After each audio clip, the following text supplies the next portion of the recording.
So guys, top of the morning, welcome to a brand new video, a whole new video. Of course, I'm coming direct from the beautiful Lisbon in Portugal. And today's video, we are going to be doing something different. We're going to be meeting somebody, a lady who lives here in Portugal. She's a Kenyan living here, so we're gonna just find out how life is being black in Portugal, you know, how life is as a foreigner in this country, how easy it is to adopt. We're gonna get a lot of information on how you would and can move to Portugal if you want to move here, just to experience a different type of life, you know, how you can get your residence permit, how it is with the language, you know, everything all around. Yeah, and this is a very beautiful city, as you have already marked probably. So right now I am walking and I'm going to meet her, and maybe you would like to be part of this beautiful journey here, part of this beautiful community. Look at the streets everywhere, you know, very nice. So maybe you'd like to be part of this. So if so, then keep watching this video to the end. We're gonna learn a lot. We're gonna have to see and know how life is here in Portugal, especially if you are from the black community. Constructions happening here, you know. So being black in Portugal, let's see how it goes. Meeting locals here in Portugal, foreigners in Portugal. Kish my world. Like, subscribe, share, and let's go and enjoy it. Kish my world. Right guys, so as I was telling you, I'm gonna meet up with a Kenyan lady who's been living and working here in Portugal, or in Lisbon also, actually the entire Portugal. So I am here with none other than Nduta Wambura. Hi. Is it Wambura? Yes. Okay. You don't know how to pronounce it. Yeah, I Kenyan, just know Nduta. Okay, introduce yourself. Oh, hi. For the guys. Hi guys, my name is Nduta Wambura. I live here and work here. Been here for now 8 years. Wow, and 8 years. Yes, so it's safe to say that, yeah, I'm Kenyan Portuguese now. So, yeah, officially. Yeah, yeah, and I see you do a lot of things about Portugal. She has a YouTube channel actually, you can check her out. Is Nduta Wambura? Yes, yes. Yeah, exactly. I'll put the link down below so you guys can see. Okay. So we're gonna be talking to Nduta in detail, and she's gonna be telling us mostly about life in Portugal. Yeah. I think about being black in Portugal. Yeah. How, you know, moving to Portugal from a different country. Yes, the language, how to learn the language. Yeah. Is it easy, hard, you know, all these things. Okay. So it's gonna be an exciting time, so you guys just watch till the end. Yeah. So first of all, we're gonna tour a bit and see the area from a local's perspective. Yeah. Then we'll get your own, you know, story and everything, how it goes. Okay. Yeah. Sure. So being black in Portugal, it's gonna be amazing here. At least we have Absolutely. something. All right. Okay. Okay, so let's proceed. How is it being black in Portugal here? First of all, you've lived here for 8 years. No, 8 years. Yes. 8 years. Yeah. So how does it feel like being black in Portugal? You don't even notice it. Do you know? Like sometimes I feel like I'm just in Nairobi. Why? Because there's so many black people here. Like the black community is very, very big, obviously because of the Lusophone speaking countries from the African continent. Yeah. Angola, Mozambique, you know, Cape Verde, Guinea-Bissau, and so on and so forth. Yeah. So like one of the things that you notice when you get to Lisbon, you'll find so many other black people. So they're very used to it. And the Portuguese generally are very, very welcoming, and they're very, very polite. You know? So they're accepting people. They're very accepting. So it's, you know, obviously it's not perfect. You will find cases of, you know, being profiled and all these kind of things, but it's not out there. I would say it's subtle. Yeah. So you will not find people looking at you, like for instance, when you go to the beach and then you're like, people, you know how in Kenya you'll go to the beach in the coast and people will be looking at you, in, you know, giving you that side eye. Whatever. Yeah. Here, everybody's minding their own business, right? So yeah. It's so cool to have that. So. But is it common for black people and non-black people to like date, or is it like mostly black on black? You know, do people mix? It's a whole mixture. Let me tell you. Yeah. If you're talking about dating scene, it's a whole mixture on itself. You know. So it's not like, you know, you'll find, obviously there's a bias, like you feel more comfortable as a black person. Yeah, with your own person. Yeah. Right? So, but I mean, I think I've seen lots of mixtures, like people from everywhere mixing with everybody else. So, okay. Yeah. And what about within Africans, like, you know, like Mozambique people with like Cape Verde people? Is it common? Yeah, I mean, dating, you mean? Like, yeah, dating, you know, yeah. I mean, you'll find this for sure. You'll find them intermingling a lot, and especially because you'll find lots of people who are Mozambican or Angolan, but they were born here. Okay. Their parents immigrated to this country for such a long period of time. They've been here. They were born here. They know the culture and here. everything. Exactly, and then they meet their fellow, Portuguese-speaking people from wherever, and they intermingle. But I've noticed some people here, even black people, they only speak Portuguese. Like they don't speak any other language. Oh yeah. Do you feel like the people in here in Portugal, they have the ignorance of like Americans, the ones who still think like Africa is a whole, or people live on trees, or do you think here at least they're a bit more open? I feel like in the bigger cities like in Lisbon, people are more exposed, people are more, because you've been cultured into seeing even more black people here, more Americans here, more Africans here, so you possibly get to know a thing or two from the streets, from reading, right? So so I would say, but the thing is, obviously there are those outliers who will never know, who don't know. Where is Africa? Is it one country? Is it like, two countries or whatever? So the bias about Africa is one country. That will never go away. Do you know?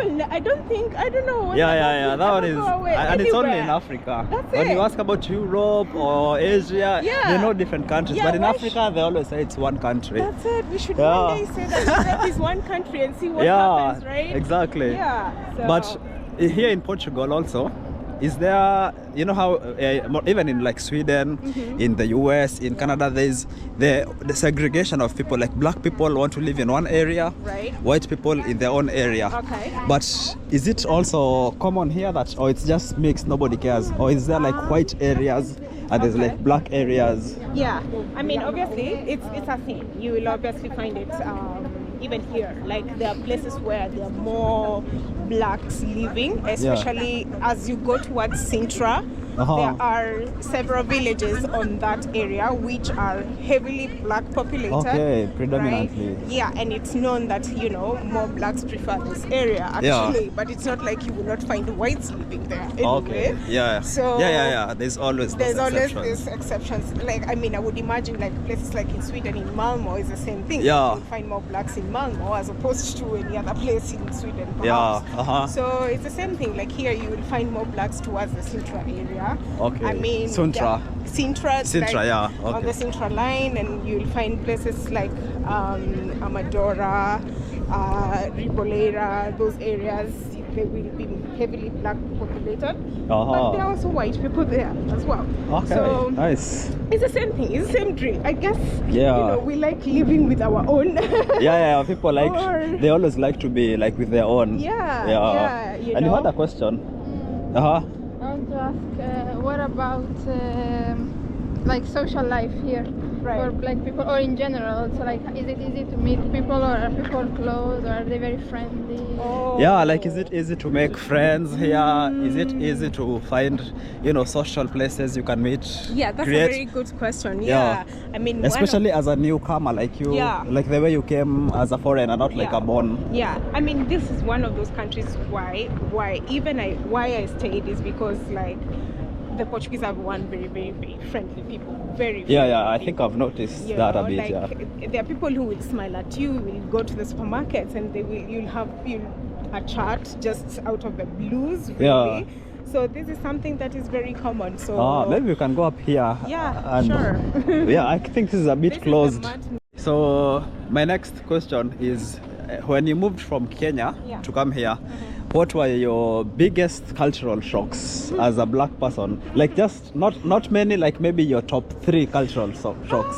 Top 3. The ones. So one of them was like women smoking on the streets. I have never gotten over that to date. I'm like, you cannot do that in Kenya. Like, yeah, because Kenyans don't really smoke on the streets. Not even women will dare. And even men don't smoke a lot. That's it. It's very rare. Yeah. That's it. Like I've never gotten used to that, but you know, like over time, I'm just like, yeah, it happens. So whatever. You haven't been influenced to start? Me? Yeah.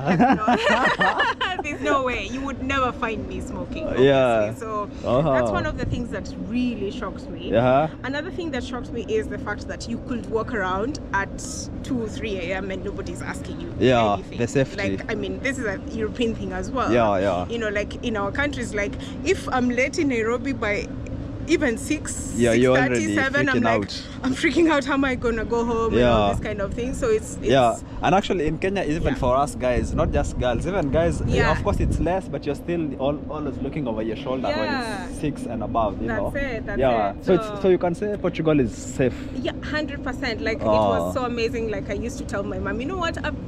From the mall at 1 a.m. and she's like, what? Yeah. What did you say? Who are you with? Were you in a car? All these stories. And when she came here and I made her walk at 1 a.m., she was like, oh, okay, now I understand why you guys so you brought your mom here also to see. Yeah. Nice. So that's she good. came to visit me in Porto and she was like, I really she wanted was to show relaxed. my world. Yeah. So now she's so relaxed. She's like, I tell her, you know, I got home at 2 a.m. whatever. She's like, okay. Yeah, sure, I understand. I know how it goes, and you know, it's easy to go around. And number three, perhaps it's how much people take time to enjoy their lives here, because that was never a thing that you know, even in Kenya. In Kenya, we are not used to that. It's always chasing the bag, chasing and the bag. The siesta part, you know, like you will go to a shop and it's closed at over lunch hour, and in Kenya, over lunch hour is when you make the most money. You need to be open over lunch Maybe you can explain to the people what the siesta is, because a lot of people maybe they don't. Even me, I was shocked when I came here 2-3 days ago, you know. Siesta is like a thing where, you know, Portuguese people will take their lunch hour from 12 to 2 p.m. or even extend all the way and maybe reopen their shops at 3 p.m. or from 12 to 3 or 2 p.m. depending on when they went for lunch anyways, because they want to relax after eating, because it's a big thing. And they will not sell to you. They will not even sell to you. They will not listen to you. They will absolutely do nothing. It also happens during the month of August, like the smaller shops will be like completely closed. Everyone is on holiday. They don't want to know what you really need from their shop. It's closed until September. They don't think, you know, in Kenya, for example, people will be like, make money. Here, even if you have your money in hand, they don't want it. It is what it is. It's time for holiday. It's time for siesta. It's time for, you know, after you have your dinner, walk around. Like you find so many people walking around after dinner, going out to maybe have a drink or whatever. Like they take time to enjoy life. And here it's something that I have learned to like even slow down in my own life. Like it's like it's not always work. Take time to enjoy. How about now? Just enjoy what you have now, and you know, you will go again much later. So And speaking of that, what's the cost of living here? Would you say, is it high? Is it low? And also, what's how much do people earn? Like minimum wage? How much do you need, for example, to go out for a club night? Is it a common thing? Like, do people afford to enjoy these luxuries compared to what they're earning? Compared to like their rent, they're paying, transport costs? What would you say on average? Well, that's a very good question that, I mean, we can spend the whole day talking about. So first of all, the minimum wage currently, right now, it's very low. It's 760 as compared to other European countries. 760 euros a month? Yeah. Okay, so that's the so here is very it monthly wage. Or is it weekly or hourly wage? Monthly. So here mostly is monthly? Yeah. So, but you will always find those hourly places, like if you're working in a restaurant or in a bar or one of those you places, get hourly. maybe you're cleaning, whatever, so you'll get hourly. So right now it's 760. In Kenyan terms, right now it's actually high, because you know interest, I mean the exchange rate is quite terrible high. So 760 euros. Sorry, what's it in Italy, you know? Minimum wage in Italy? Okay, approximately? No, I don't remember. Okay, this is a fake Italian. Almost the same. You never know. and then again, like in Lisbon, usually you find like in Lisbon the average that people will be paid would Is a be bit higher. anything like 1,000, 1,200. Oh, or so it's a whatever. bit higher in Lisbon. So yeah, so Yeah. because some cities it's even much lower. Because if you're Yeah. in the village, then you'll be paid maybe a lower rate per hour Okay. as compared to Yeah. maybe cities in Lisbon, Yeah, because it's Porto. more expensive here. That's it. Still at least 70. Yeah, but But at it has least to be it's minimum 700. 760. Okay, Yeah. So okay. yeah. So I mean, like obviously, when you think about if you are earning minimum wage, then you have to be very careful about what You're spending. you're spending, and especially housing is the highest cost in this country. Yeah, so The big cities like Lisbon, Porto. even in Faru is even way more expensive as well. So you'll find that the housing is so expensive, and you'll find like getting even like one bedroom in the city center goes anything from 800 euros going on. Wow, so it 800. becomes quite So you can't expensive. really live there if you're earning 760. That's it. So living alone now becomes a thing of the past. So Ah. you find that people share apartments. I'm sure you know about this Yeah, in Europe. yeah. Like, It's you very get common. a common sitting room, kitchen, whatever, and then you have your own room, bedroom. Yeah. And then you're sharing with 2-3 people, whoever. Yeah, and then you split the rent. That's it. And then the cost now lowers down because at least you can be So that's a able to- common thing like in Lisbon. very common Okay. in Lisbon to Yeah. have shared apartments, Yeah. obviously. So when that happens, like at least it lowers your cost. You're able to, because the thing is here, things to do with if you're eating out, like maybe in a very typical coffee place, it's quite cheap actually. Okay, yeah, Because it's the manageable. housing is the only Aha. biggest bill you Yeah. never have in these big cities. Okay. Because everything else, the food, the transport. The transport. I mean, you use only 40 euros per month to go pretty much everywhere. Right? Ah, so the Yeah. monthly card is like 40 euro. 40 euros, yeah. Okay, that's nice. So, Yeah. I mean, food, it's quite Yeah, subsidized especially as if you're well. making food at home. That's it. If you're making your own food at home, then you will really survive a Yeah. lot. If you're into alcohol and your Yeah, beer it's is cheap. like 50 cents, I don't know, 30 Yeah. cents, depending. I don't And know. actually, another thing we realized in the Yeah. clubs, you Yeah. go and you order like a drink, you Yeah. order like, I don't know, a vodka, Red Bull and stuff. They Right. put so much alcohol. They are not mean at all with the alcohol. I mean, Yeah, like that's- they make the drinks really strong. Yeah. And the price is also very, very affordable. Yeah, Yeah. so that's the thing. That's what I'm telling you. Like, your biggest bill will always be Aha, housing, especially okay. in these bigger cities. Yeah. Everything else now becomes easy. It's also easy to like find, free parks, free museums, Yeah, free stuff things to do. Like so many free concerts even during summer. Like, you Ah, will not feel so like the it. social life The is social life definitely. is so good. So obviously, but now the thing is, a good thing about cities like now Lisbon is there's a lot of startups coming. There's a lot of companies actually setting up shop here. Yeah. So which now are paying way more Okay. than the minimum average. Yeah. And then life becomes much. Yeah, because easier they're like that private way. companies, so they That's can. it. So they can be able to like Ah, pay a Okay. little bit more. So that's the city life. Obviously, at the end of the day, it depends on your lifestyle. How do you want to live? Whether you're Yeah. a bougie person, whether Yeah. you're frugal, or what Okay. exactly you prefer. Okay, Yeah. now my next question Yeah. is, first of all, I don't know, when you came to this country, you probably have gotten this question a lot of times Yeah. from a lot of people. Yeah. They're like, I want to come to Portugal, I Yeah. want to come to Europe, I want to Yeah. come there. So, would you recommend people to come? Like, do you find it worth it compared to your home country, which is Kenya? Yeah. And B, would you advise somebody to come here? And also in that question, is it easy to come here?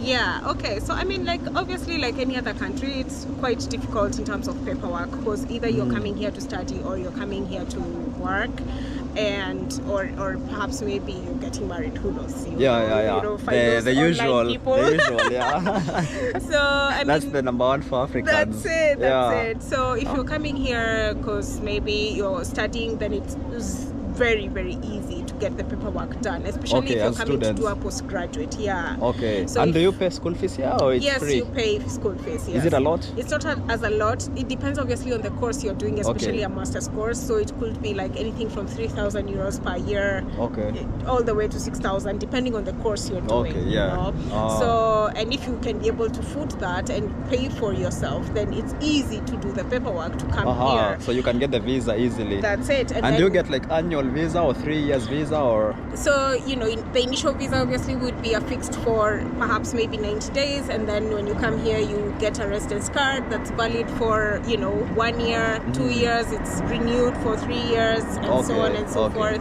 And then maybe when you complete your studies, you start working and, you know, like you can change from your student visa to a work visa. And is it easy to change from a student visa to work visa? Is it easy to get work after your studies? Now, again, it depends on the field that you're in. Yes, it's easy to find any type of job. You can, like, you know, go to a supermarket and work there, be a cashier, be in a hotel. And but does any job give you papers? Yeah, actually, that's the beauty of Portugal. Like, they would not be biased about how much you're earning after you've graduated or where you're working, as long as you really actually found a job, you're paying taxes. So that's they just want to see you doing your part. That's it. That's very impressive. Because unlike Sweden, you know, it's a bit difficult. Or Norway or anything, it's very, very difficult to get work from a student visa to. That's very true. Wow. And so basically, like, you changed from student visa till now a citizenship only in 8 years. Yeah, I mean, like, it took me 5 years to actually change now to become a citizen. So you've been a citizen for like 3 years? No, I haven't been, because the process of getting citizenship takes quite a while. So it's, we could say it took me almost 2 years to actually get it, because it's 18 months in total. Of waiting, And, you know, once you get it, I actually just completed the full process just last year, end of last year. So, you know, cumulatively, you would possibly be here for 7 years, going to the 8th year now. So, you know, So, I mean, it's a process of waiting. It's the bureaucratic systems that you have to go through. But the beauty of it is you're waiting, but you're still living your normal life. You're still working. Like, since you became a citizen and now there's no difference, basically, apart from the passport. I mean, I have, there's a big difference, because like some benefits that, you know, accrue to me now as a citizen are way different from how I used to be as a resident. You know? So like, for instance, like if something was to happen, like the government could take care of me or whatever. Like if, for instance, there are some benefits that are only being given to citizens of this country, then, you know, I benefit from that. Things to do with, like, if maybe you're taking mortgage loans or you're taking loans from banks, then, you know, they know that you're a citizen. Such kind of thing. So it's much so there's a lot of benefits. Yeah, there's a lot of benefits. And actually now, as a citizen, you're allowed to live anywhere in Europe that you want. Have you ever thought of changing countries? I mean, or you're satisfied with your Portugal? has me, got me, chose me what I chose. I can even say you have like a Portuguese band here, Kenyan. I mean, I'm playing these two countries, so. And I also know you're very passionate about Portugal and studies here, bringing people here and everything. Well, actually, what I do is I talk about Erasmus, which is like study in Europe thing. So it's not like just Portugal alone, because it's the program that brought me here initially. Yeah, the Erasmus, so do, my master's on Erasmus scholarship, and like, you know, I like to talk about it because now it's a thing that can open up to, you know, people in Kenya who maybe have just graduated, or maybe they want to maybe explore another career or whatever, maybe do a master's program. Then these are the programs that I talk about. And also European funding for people who want to do their PhDs. There's a lot of funding within the European Union, and that's where I talk about all this, because I also work a little bit with the European Union to, you know, be able to, you know, elevate the plight of things like Erasmus or things like any other European funding that can be available for Africans to, you know, also come over. And I see you have a consultation also with your website and stuff. You can also give yourself a shout out, your YouTube channel, your Instagram. People might be, you know, you might get some streams there. Okay. I mean, so for anyone who wants to come to Europe, specifically here, Portugal, look at this country. And wow, we're gonna look at that later. The moon is in the bridge. Yeah, that's it. Okay, so give yourself a shout out here. I mean, I'm Duta Wambura on everywhere. On Instagram, Twitter, on YouTube. You can look for my channel. I talk about study abroad and life abroad in general, how, you know, opportunities that are open up, etc. You can book a consultation as well with me, and I will sit down with you and, you know, see what exactly possibly you could do, or come to work or study or whatever it is. So perfect.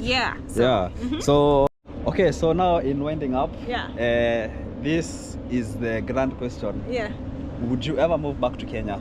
Would you ever feel like not, and we're not talking about when you're retired and stuff. Like right now, would you be like, I mean, the thing is, I'm in between these two countries already. Yeah. Like, I have things I'm doing in Kenya, I have things I'm doing in Portugal. Yeah. So I would hope to continue with this for quite a period of time, because it works for me this way, being in between these two countries and affecting change in my own way, working here and also having projects in Kenya and that kind of thing. So, I mean, I'm already one step in Kenya and one step in Portugal, really. Because Kenya is always going to be, home, home, and true. You know, it's the core of who I am.